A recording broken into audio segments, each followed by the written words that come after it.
Welcome to the Babylonian. I'm the co-host Peter, and this season we're going to be exploring the New Testament Apocrypha.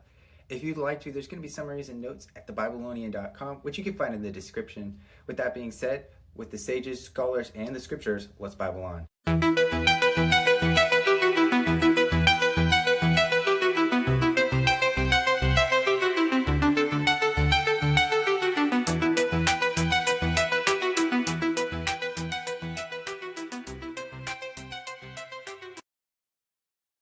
All right, we are back in Babylonia. Peter, how are you doing? Man, my Babylonian house is doing well. I have a nice Babylonian roof over my head, and I've been blessed with some great Babylonian food that I've cooked for 7 minutes in my Babylonian microwave.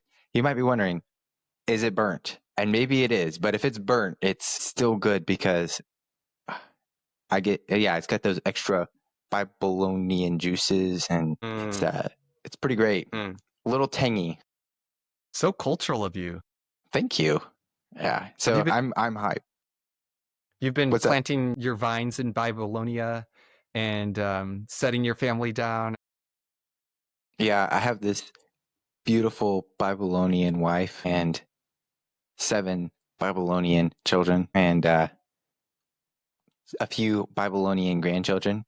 I know I don't look that old, but that's because you age really well, where the Babylonian soil is really fertile and there's not a lot of global warming here. So it just doesn't impact Babylonia. You cry if somebody dies at 100. It's like a youth dying. That's great. Love to hear it. Yeah, we're doing well here at Babylonia.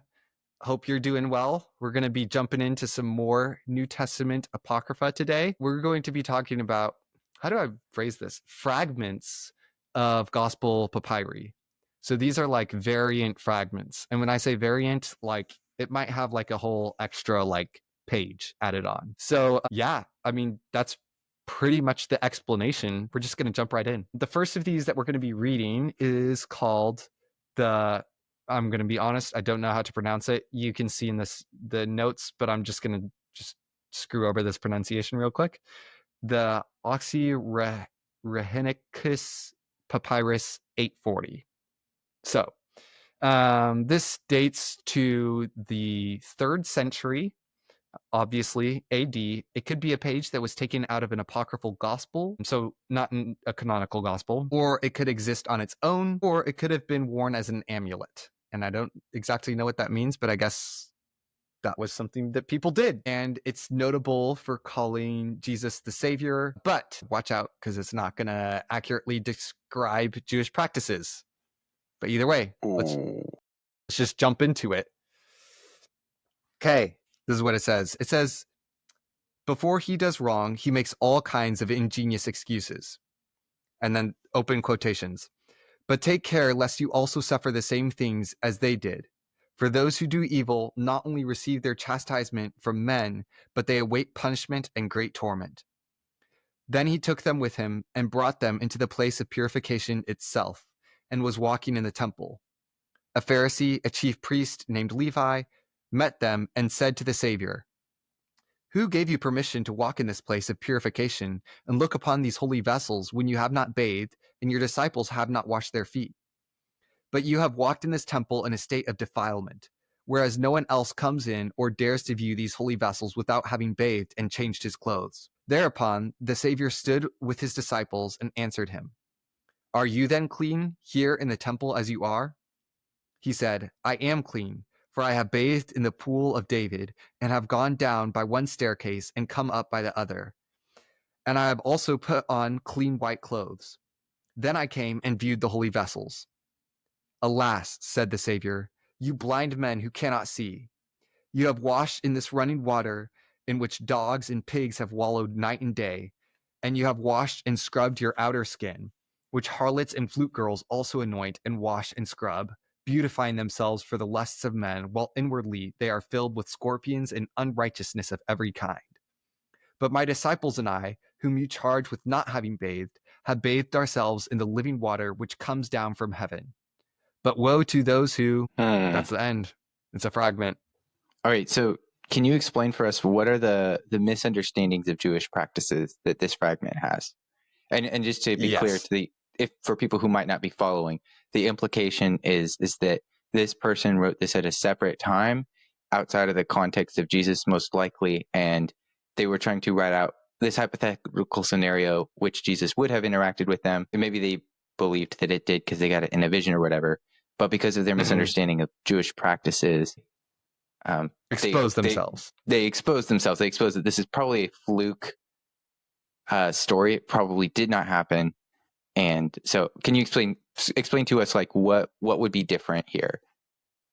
Yeah. So in his introduction, he doesn't explain what the false Jewish practices are, but it's a couple things. From my understanding, one, I don't think that the people would just go in to look at holy vessels. I'm assuming that maybe, and I'm a little bit rougher on Christian history, but perhaps this person in his Christian context, they had holy souvenirs or relics that they would look at and thought that there was some type of sacramental or heavenly type of experience that you could have from looking at those. I'm assuming that's one of the big things, is that looking at stuff wasn't really viewed that way in Judaism. I don't know what language this is written in. I'm assuming, like, if it's Greek, there's two different words for temple. There's like the word for the temple building, and then there's a word for the precincts. But I'm pretty sure this is like the precincts. So we're talking about like the courts as well. Because I mean, if this was talking about the temple, this is just like way out of Jewish practice, right? Because the only time, well, like only priests could go into the temple, and then only the high priest could go into the Holy of Holies. But I mean, you would have to be a priest to enter in.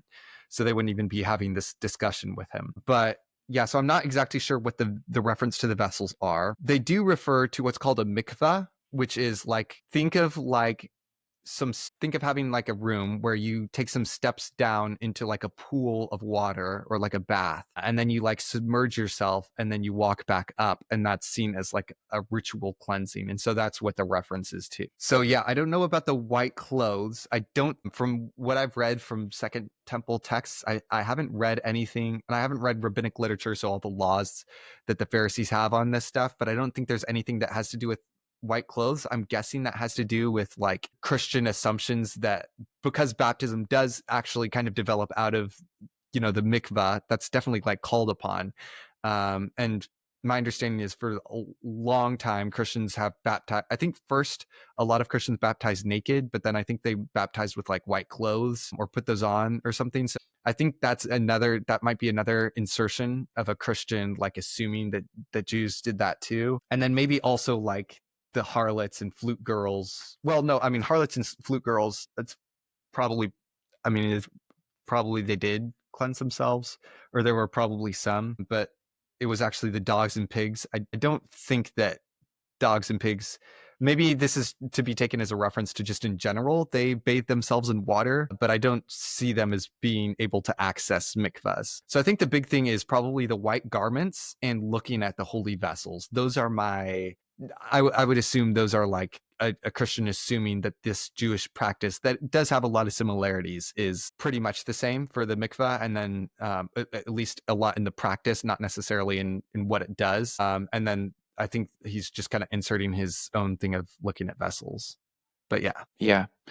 I think it's pretty common when someone says something. Sorry, sometimes, I'm not going to say it's common.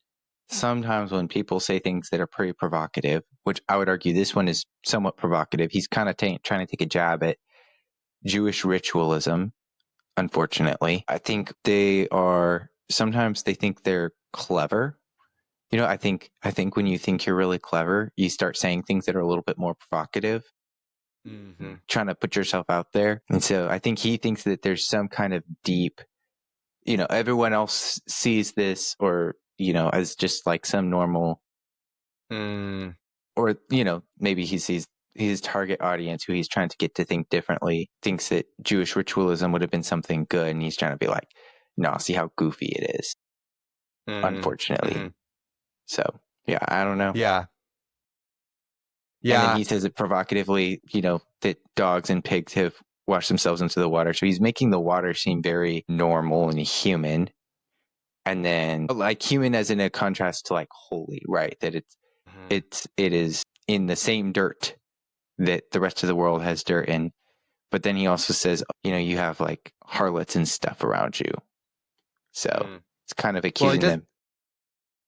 To be fair, he doesn't say that he has harlots around them. He says that harlots and flute girls also anoint and wash and scrub themselves for the beasts of men.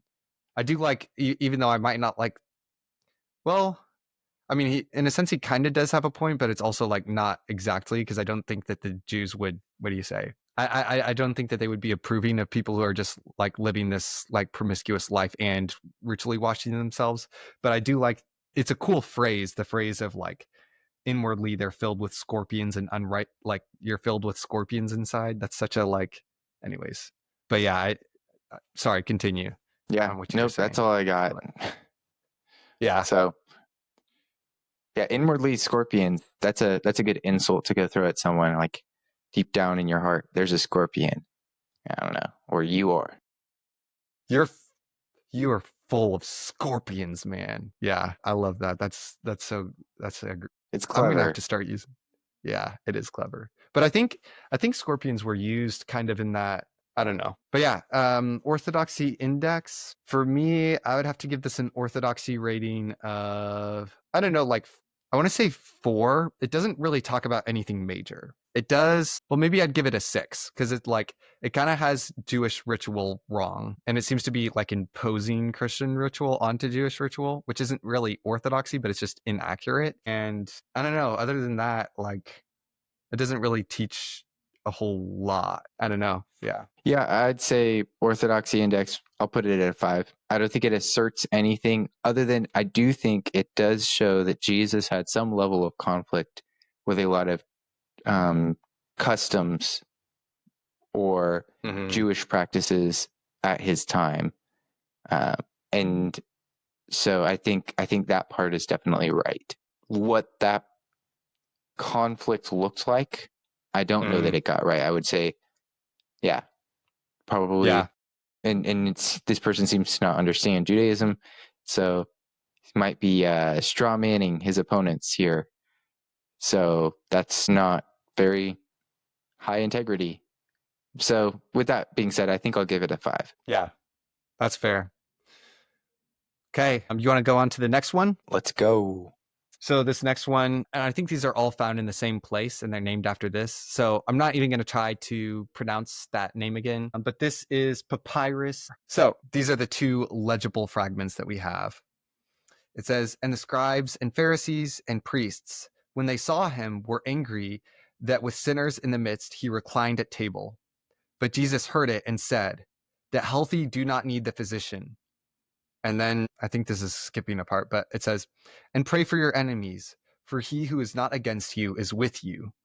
He who today is far off, tomorrow will be near to you. So the only like real novel thing that we get here that we haven't already heard before from the canonical gospels is the he who is not against you is with you, and he who is far off, tomorrow will be near to you. But we even have a very close saying of Jesus, of when, I think it's when somebody else is doing miracles in Jesus's name or something, and the disciples try to stop him, and Jesus says, he who isn't against me is with me.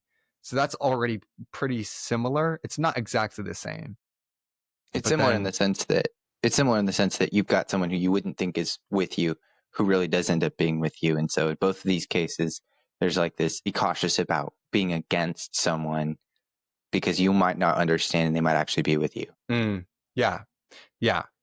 And then exactly. And then the more novel part, which I kind of like as a quote, is he who today is far off, tomorrow will be near to you.